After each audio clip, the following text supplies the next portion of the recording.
नमस्कार दोस्तों, स्वागत है आप सभी का हमारे इस चैनल पर। दोस्तों, यदि आप भी अपनी लाइफ में कुछ नया सीखने की चाह रखते हैं तो इस चैनल को अभी सब्सक्राइब कर लें। जय श्री कृष्णा।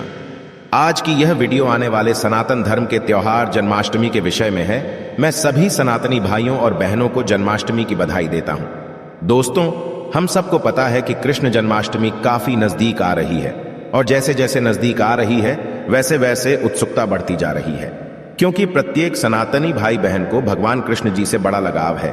वह सबके प्रिय हैं और सबका कल्याण करने वाले हैं। तो चलिए बात करते हैं इस खास दिन यानी कृष्ण जन्माष्टमी की। दोस्तों, कई हजार सालों पश्चात 7 सितंबर 2023 को बहुत ही दुर्लभ और अद्भुत संयोग बनने जा रहा है, क्योंकि इस दिन अष्टमी का पावन पर्व पड़ रहा है। दोस्तों, इस दिन राज योग, अमृत सिद्धि योग, साथ ही धन लक्ष्मी योग जैसे कई सारे योग बन रहे हैं और इस समय भगवान कृष्ण सबसे अधिक प्रसन्न होते हैं। यानी आप भगवान से इस दिन जो भी मांग ले वह आपकी हर इच्छा भगवान कृष्ण शीघ्र ही पूरी कर देंगे। वही दोस्तों, कृष्ण भगवान को प्रसन्न करने के लिए जन्माष्टमी पर कुछ खास उपाय जरूर करने चाहिए, जो कि आपकी किस्मत बदल सकते हैं और आपको मालामाल बना सकते हैं।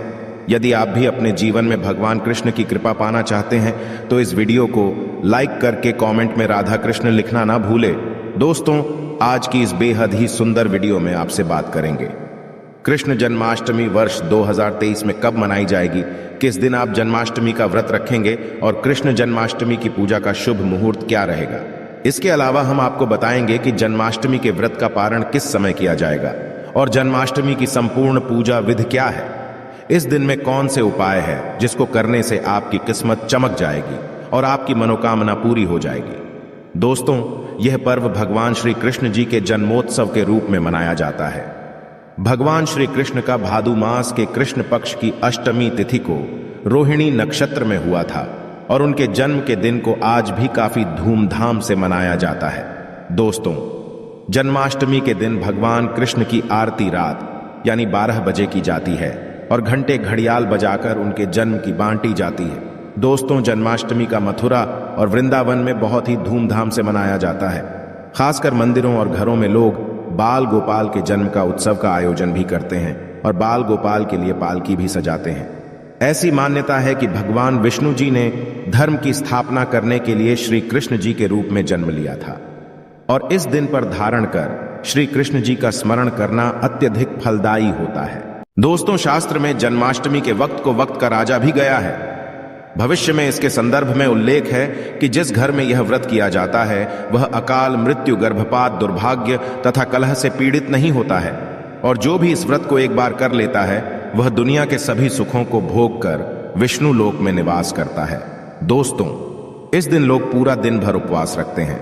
आपको बता दें कि जन्माष्टमी का व्रत अष्टमी तिथि से शुरू होता है और इस व्रत का पारण नवमी तिथि में ही करना चाहिए, तब इसका पूरा फल होता है।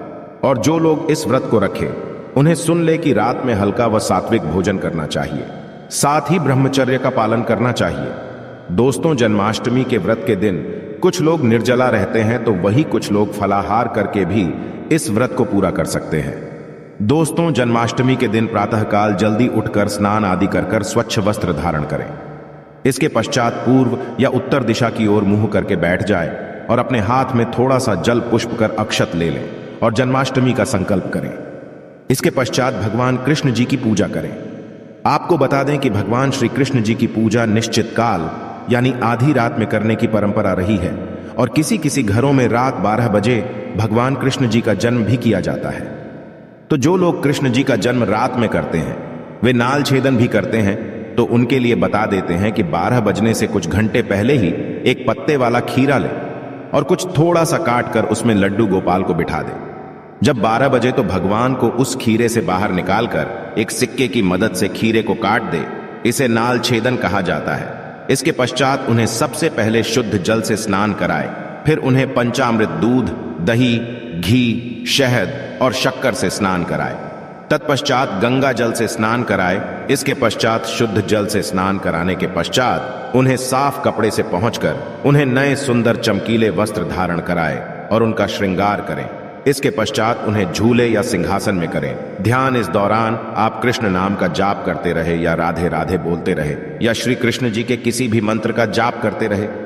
दोस्तों, अब आप लड्डू गोपाल की विधिवत पूजा करें, उन्हें चंदन का तिलक लगाए फूल माला अर्पित करें और उन्हें भोग लगाए भोग में आप माखन मिश्री पंचामृत नारियल से बनी मिठाई या धनिये की पंजीरी का भोग लगाए ध्यान रहे। उसमें तुलसी का पत्ता जरूर डालें।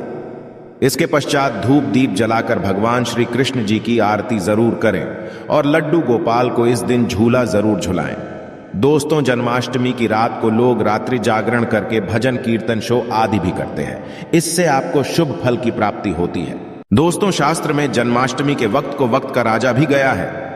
भविष्य में इसके संदर्भ में उल्लेख है कि जिस घर में यह व्रत किया जाता है वह अकाल मृत्यु, गर्भपात, दुर्भाग्य तथा कलह से पीड़ित नहीं होता है और जो भी इस व्रत को एक बार कर लेता है वह दुनिया के सभी सुखों को भोग कर विष्णु लोक में निवास करता है। दोस्तों, इस दिन लोग पूरा दिन भर उपवास रखते हैं। आपको बता दें कि जन्माष्टमी का व्रत अष्टमी तिथि से शुरू होता है और इस व्रत का पारण नवमी तिथि में ही करना चाहिए, तब इसका पूरा फल होता है। और जो लोग इस व्रत को रखें उन्हें सुन ले कि रात में हल्का व सात्विक भोजन करना चाहिए, साथ ही ब्रह्मचर्य का पालन करना चाहिए। दोस्तों, जन्माष्टमी के व्रत के दिन कुछ लोग निर्जला रहते हैं तो वही कुछ लोग फलाहार करके भी इस व्रत को पूरा कर सकते हैं। दोस्तों, जन्माष्टमी के दिन प्रातःकाल जल्दी उठकर स्नान आदि कर स्वच्छ वस्त्र धारण करें। इसके पश्चात पूर्व या उत्तर दिशा की ओर मुंह करके बैठ जाए और अपने हाथ में थोड़ा सा जल पुष्प कर अक्षत ले लें और जन्माष्टमी का संकल्प करें। इसके पश्चात भगवान कृष्ण जी की पूजा करें। आपको बता दें कि भगवान श्री कृष्ण जी की पूजा निश्चित काल यानी आधी रात में करने की परंपरा रही है और किसी किसी घरों में रात 12 बजे भगवान कृष्ण जी का जन्म भी किया जाता है। तो जो लोग कृष्ण जी का जन्म रात में करते हैं वे नाल छेदन भी करते हैं, तो उनके लिए बता देते हैं कि 12 बजने से कुछ घंटे पहले ही एक पत्ते वाला खीरा लें और कुछ थोड़ा सा काट कर उसमें लड्डू गोपाल को बिठा दें। जब 12 बजे तो भगवान को उस खीरे से बाहर निकालकर एक सिक्के की मदद से खीरे को काट दे। इसे नाल छेदन कहा जाता है। इसके पश्चात उन्हें सबसे पहले शुद्ध जल से स्नान कराए, फिर उन्हें पंचामृत दूध, दही, घी, शहद और शक्कर से स्नान कराए। तत्पश्चात गंगा जल से स्नान कराए। इसके पश्चात शुद्ध जल से स्नान कराने के पश्चात उन्हें साफ कपड़े से पहुंचकर उन्हें नए सुंदर चमकीले वस्त्र धारण कराए और उनका श्रृंगार करें। इसके पश्चात उन्हें झूले या सिंहासन में करें। ध्यान इस दौरान आप कृष्ण नाम का जाप करते रहे या राधे राधे बोलते रहे या श्री कृष्ण जी के किसी भी मंत्र का जाप करते रहे। दोस्तों, अब आप लड्डू गोपाल की विधिवत पूजा करें, उन्हें चंदन का तिलक लगाए फूल माला अर्पित करें और उन्हें भोग लगाए भोग में आप माखन मिश्री पंचामृत नारियल से बनी मिठाई या धनिये की पंजीरी का भोग लगाए ध्यान रहे। उसमें तुलसी का पत्ता जरूर डालें। इसके पश्चात धूप दीप जलाकर भगवान श्री कृष्ण जी की आरती जरूर करें और लड्डू गोपाल को इस दिन झूला जरूर झुलाएं। दोस्तों, जन्माष्टमी की रात को लोग रात्रि जागरण करके भजन कीर्तन शो आदि भी करते हैं। इससे आपको शुभ फल की प्राप्ति होती है। आपको बता दें, कुछ लोग रात्रि की पूजा के पश्चात ही अपने व्रत का पारण करते हैं और कुछ लोग अगले दिन सूर्योदय के पश्चात ध्यान रहे कि आप प्रसाद खाकर ही अपने व्रत का पारण करते हैं। तो दोस्तों, चलिए अब जानते हैं कि वर्ष 2023 में का पर्व को कब मनाया जाएगा। तो आपको बता दें कि कृष्ण पक्ष की अष्टमी तिथि इस बार 6 सितंबर को पड़ रही है। ये कृष्ण का 5250वां जन्मदिन होगा। ऐसे में ये 6 सितंबर को दोपहर 3:37 से शुरू होगा और 7 सितंबर को शाम 4:14 तक रहेगा। दोस्तों, इस दिन सुबह 9:20 से रोहिणी नक्षत्र शुरू होगा। ऐसे में ग्रस्त सितंबर और वैष्णव संप्रदाय के लोग 7 सितंबर को इस त्योहार को मनाएंगे। दोस्तों, पूजा के लिए इस बार शुभ मुहूर्त 40 मिनट का है, जो कि 12:02 से 12:48 तक रहेगा। ऐसे में इस दिन रोहिणी नक्षत्र का संयोग भी बन रहा है। ऐसे में इस दुर्लभ संयोग में की पूजा करने से 3 जन्मों के से मुक्ति मिलती है। यदि किसी की आत्मा प्रेत योनि में भटक रही है तो उनके नाम से की गई पूजा उनकी आत्मा को मुक्ति प्रदान कराती है। दोस्तों, इस दिन का व्रत संतान का सुख देने वाला होता है। ऐसे में इस बार का व्रत करना ना भूलें। साथ ही जो इस व्रत को शुरू करना चाहते हैं, इस बार उनके लिए सबसे अच्छा मौका भगवान श्री कृष्ण की कृपा पाने के लिए। ऐसे में फिर आप भी इस व्रत को शुरू कर सकते। तो दोस्तों, चलिए अब जानते हैं जन्माष्टमी के व्रत कथा, जिसको पढ़ने या सुनने मात्र से ही सभी लोगों के सारे पाप धुल जाते हैं और सभी मनोकामनाएं पूरी हो जाती है। दोस्तों, स्कंद पुराण के मुताबिक यदुवंश के राजा उग्रसेन का राज चलता था। उग्रसेन का सबसे बड़ा पुत्र कंस, जिसकी चचेरी बहन देवकी थी। कंस अपने ही पिता को जेल में डालकर स्वयं राजा बनकर राज लगा। पर दूसरी ओर कश्यप ऋषि का जन्म राजा सूरसन के पुत्र के रूप में वासुदेव का जन्म हुआ, जो कि आगे चलकर वासुदेव का विवाह देवकी से संपन्न हुआ। और देवकी को विदा करने के दौरान एक आकाशवाणी होती है, हे कंस, आज जिस बहन को इतने प्यार से विदा कर रहा है, कल उसी का 8वां पुत्र तुम्हारी मौत का कारण बनेगा। ऐसा सुनते ही कंस देवकी को मारने के लिए हावी हो गया, पर सैनिकों और वासुदेव के वचनों ने ऐसा होने से बचा लिया। वासुदेव सत्य थे। उन्होंने कंस को वचन कि वह अपना 8वां पुत्र उसे सौंप देंगे। दोस्तों, वसुदेव जी की बात मानते हुए कंस ने उन दोनों को बंदी बनाने का निर्णय ले लिया और उनके पास पहरेदार लगा दिए। इसके पश्चात कंस ने देवकी के सारे संतानों को मारने का प्रण कर लिया। इस निश्चय के अनुसार देवकी के 7 संतान कंस द्वारा मारे गए। इसके पश्चात देवकी के 8वें पुत्र का जन्म हुआ। भाद्रपद मास के कृष्ण पक्ष की अष्टमी तिथि को रोहिणी नक्षत्र के दौरान मध्य रात्रि में भगवान श्री कृष्ण का जन्म हुआ था।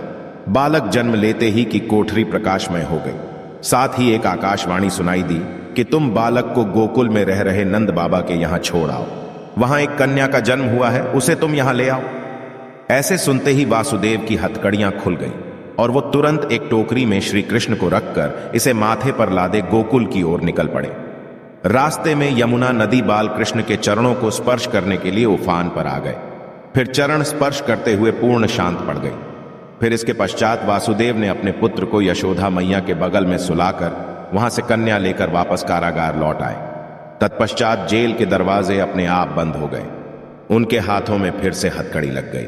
इसके पश्चात सारे पहरेदार भी उठ गए और कन्या के रोने की आवाज आने लगी।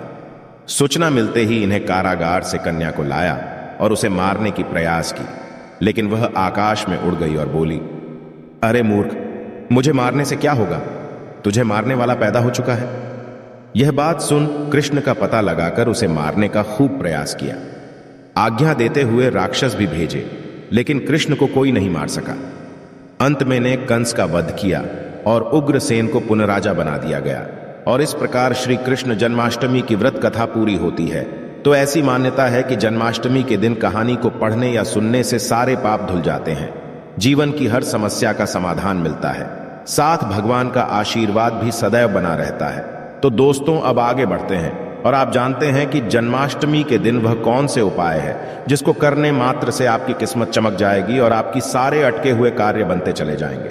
सबसे पहले बात करते हैं, यदि आपके कार्य अटके हुए हैं तो आप कृष्ण जन्माष्टमी के दिन सुबह स्नान ध्यान आदि करने के पश्चात घर के बाल गोपाल को नई पोशाक पहनाए, भोग लगाए और गोपी चंदन से श्रृंगार करें। पास के राधा कृष्ण मंदिर में जाकर वह जयंती फूलों की माला अर्पित करें। यदि वह जयंती फूल माला ना मिले तो रंग के फूल माला भी अर्पित कर सकते हैं। ऐसा करने से भगवान कृष्ण का आशीर्वाद मिलेगा और आपके में प्रगति आएगी। इस उपाय से भाग्य होगा आपका मजबूत। दोस्तों, जन्माष्टमी के दिन बाल गोपाल को केसर, मेवा, मिश्री, साबूदाने की खीर या तुलसी दल डालकर भोग लगाए, लेकिन ध्यान रहे खीर में चीनी की जगह मिश्री की डली डालें। साथ सफेद मिठाई भी अर्पित करें। ऐसा करने से कान्हा की कृपा मिलती है और आपका भाग्य भी मजबूत होता है। इस उपाय से धान्य की कमी नहीं होगी। दोस्तों, सुख समृद्धि के लिए जन्माष्टमी के दिन बाल गोपाल की पूजा करते समय एक पान का पत्ता भी अर्पित करें। फिर पत्ते पर दूर से श्री हरि लिखे। फिर रोज उसको पूजा करने के पश्चात जहां पैसा रखते हैं वहां रख दे। ऐसा करने से घर में धन धान्य की कमी नहीं होती है और धन संबंधी समस्या नहीं होती। इस उपाय से मिलेंगे आपको शुभ समाचार। दोस्तों, जन्माष्टमी के दिन गाय और उसके बछड़े की सेवा करें, आशीर्वाद लें। इसके साथ ही गाय और उसके बछड़े की मूर्ति भी लेकर आए और बाल गोपाल के पास मूर्ति को रखकर उसकी पूजा करें।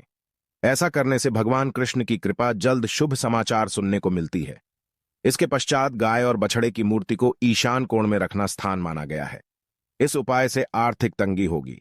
आपकी दूर दोस्तों कर्ज की समस्या से यदि आप परेशान हैं तो जन्माष्टमी के दिन दक्षिणवर्ती शंख से भगवान श्री कृष्ण का अभिषेक करें। दक्षिणवर्ती शंख को लक्ष्मी का स्वरूप माना गया है और लक्ष्मी पूजा में शंख के बिना पूजा ना होती है। ऐसा करने से आर्थिक तंगी दूर होती है और लक्ष्मी की प्राप्ति होती है। इस उपाय से होगी व्यवसाय में उन्नति। दोस्तों, जन्माष्टमी के दिन सुबह शाम 11 बार तुलसी की क्रमांक करें और घी का दीपक जलाएं। इसके पश्चात 8 बार ओम नमो भगवते वासुदेवाय मंत्र का जाप करें। साथ ही कपूर जलाकर उस पर थोड़ी सी मिश्री डाल दें और कपूर और मिश्री का हम भी करें। ऐसा करने से नौकरी व्यवसाय में उन्नति होती है। तो दोस्तों, वीडियो से विदा लेने से पहले और आपके पूरे परिवार को इस जन्माष्टमी की हार्दिक शुभकामनाएं। मैं कामना करता हूं कि इस जन्माष्टमी पर बाल गोपाल आपके घर ढेर सारी खुशियां लाए। अगर मुझसे इस वीडियो में कोई गलत शब्द बोला गया हो तो मैं माफी चाहूंगा। तो यह थी आज खास जानकारी। आशा है कि आज की इस प्रस्तुति में बताई गई जानकारी आपको अच्छे से समझ आ गई होगी। वीडियो अच्छा लगा हो तो एक लाइक अवश्य कर दे। धन्यवाद वीडियो के अंत तक बने रहने के लिए।